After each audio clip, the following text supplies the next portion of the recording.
Alright, now we're going to put welting on the top and the bottom of the cushion. We've already cut them out. When you cut these, you want to cut one out that fits, put them face to face, cut the second one from the first one. On this side, actually, you can see the lines where we drew our pattern out. Traced it right off the chair. And we traced it off the chair because the cushion didn't quite fit as good as we'd like it to after we reupholstered the chair, because the padding was a little bit different. So we made a whole new pattern and cut it out, and then cut the second one off of that. So now we're going to put one of these aside.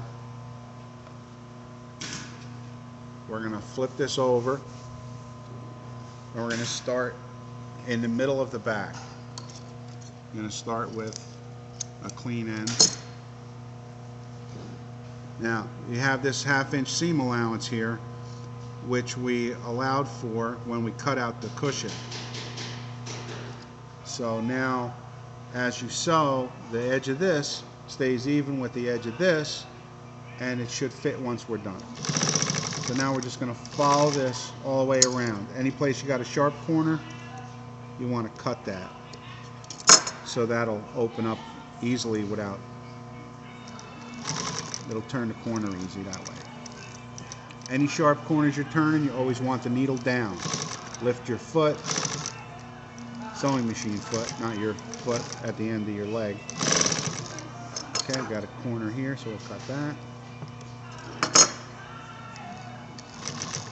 You want to go a 1/2 inch from the edge, turn it, and just follow this around.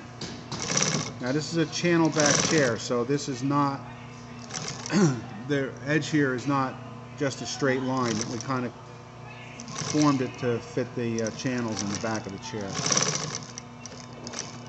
Alright, corner. You never want to cut this, just the welting. 1/2 inch from the corner. Now if that stitch is not, it's a little bit over, you can always lift up the foot, bring it back, and then bury the needle before you make the turn. Alright, I like to accentuate the 90 degrees there. I kind of squash the welting together a little bit. This you're just going to work around. Don't stretch this as you come around the corner. If you do, you'll get all curly, and the top side's not going to fit the bottom side, and it'll be a nightmare. So just keep working your way around, and if you can see right here, I'm right on that line.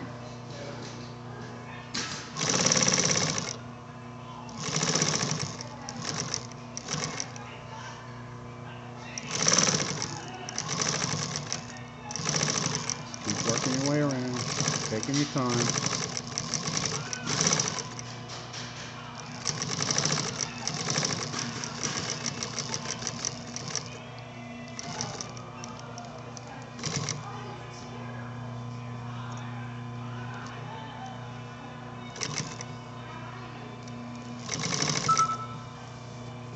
Okay, and as you can see how that's laying nice and flat? That's what you're looking for. You want that laying flat. If you've pulled this as you're sewing it, this will be all ripply. So you want to make sure it's just laying nice and flat. Okay, another sharp corner. Again, we're nipping that so that'll turn, make the turn. If you forget to cut that, you can go back and cut it later. But it makes your life a little easier if you cut it as you go.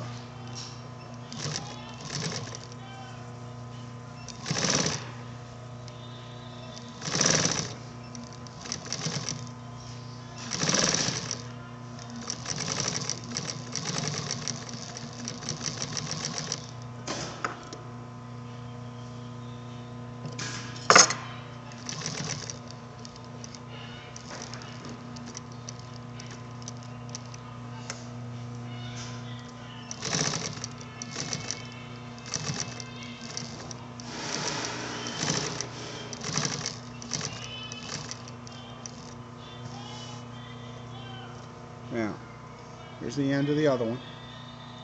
We need to cut this one longer by 1.5 inches, 2 inches.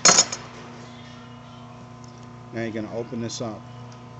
There's another way to close this up too, but this is probably the easiest way. The other way is a little bit harder, and we'll show you that one day on another video.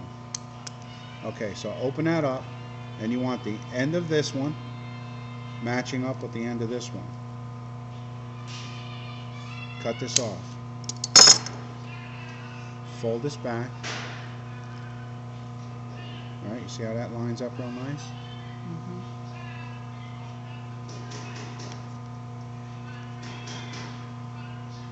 Alright, so you're going to lay that right up against there. So the two of those butt up. Fold this over. Now, the other thing is, if you notice, this was all done blindly as far as the welting being on the bottom, not on the top where I could see it. And the reason you want to do that is because you don't want the drive teeth crinkling this up as you sew. It won't crinkle up the welting. So that's why you do it this way. When you go to put the trim on, the welting on, I mean the border on, then you're going to sew it this way. And there's, by the way, there's the finish. All right, now we're going to do the same thing to the other side, and then we're not going to show you that on the video. We're just going to, it's not any different. So.